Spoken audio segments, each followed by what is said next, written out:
ব্যাংকের পরিচালক নিয়োগের নীতিমালা কঠোর হচ্ছে বলে জানালেন কেন্দ্রীয় ব্যাংকের governor doctor Ahsan H Mansur. বললেন, ব্যাংক খাতে নীতি চর্চা নিশ্চিত করা গেলে আইএমএফ-এর ঋণের কোনো দরকার হবে না। অন্তর্বর্তী সরকার থাকতেই কেন্দ্রীয় ব্যাংকের স্বায়ত্তশাসন ফিরিয়ে আনা হবে বলেও আশ্বাস দিলেন তিনি।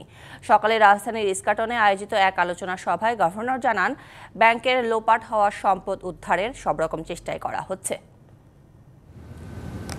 আইন করে কয়েকটি পরিবারকে ব্যাংক লুটের সুযোগ করে দিয়েছিল আওয়ামী লীগ সরকার। এর দায় যেমন বিতর্কিত উদ্যোক্তাদের, তেমনি ব্যাংকারদেরও।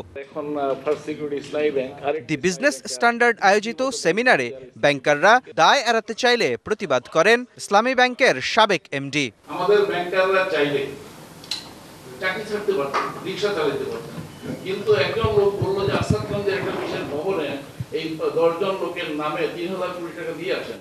পরে কেন্দ্রীয় ব্যাংকের গভর্নর বলেন, কারোরই দায় এড়ানোর সুযোগ নেই। জানান, আগামীতে চাইলেই কেউ ব্যাংকের পরিচালক হতে পারবে না। আমরা চাই না হাউসওয়াইফকে বসিয়ে দিচ্ছে, মেয়েকে বসিয়ে দিচ্ছে, মুখে বসিয়ে দিচ্ছে, উইদাউট প্রপার কোয়ালিফিকেশন, এই ছাড়া এইভাবে হয়ে যাচ্ছে। লিলি হালাল বিউটি সোপ, বিএসটিআই কর্তৃক সনদপ্রাপ্ত দেশের প্রথম হালাল বিউটি সোপ, দীপ্তিময় উজ্জ্বল ত্বকের জন্য। আর্থিক খাতে নীতির চর্চা নিশ্চিত করা গেলে আইএমএফ ঋণের দরকার হবে না বলেও জানান তিনি।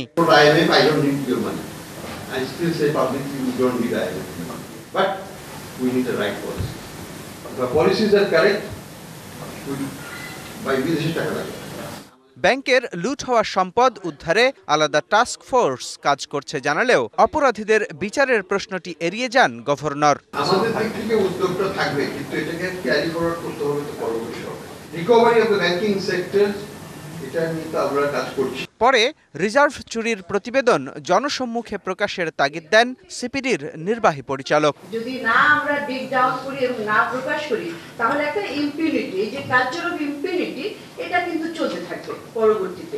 এর আগে আর্থিক অন্তর্ভুক্তির অংশ হিসেবে শিগগিরই এজেন্ট ব্যাংকিংয়ে 50% নারী এজেন্ট নিয়োগের আইন করার কথা জানান governor. $50% of the agents shall be। Mustafa Mahbub, DBC news, Dhaka.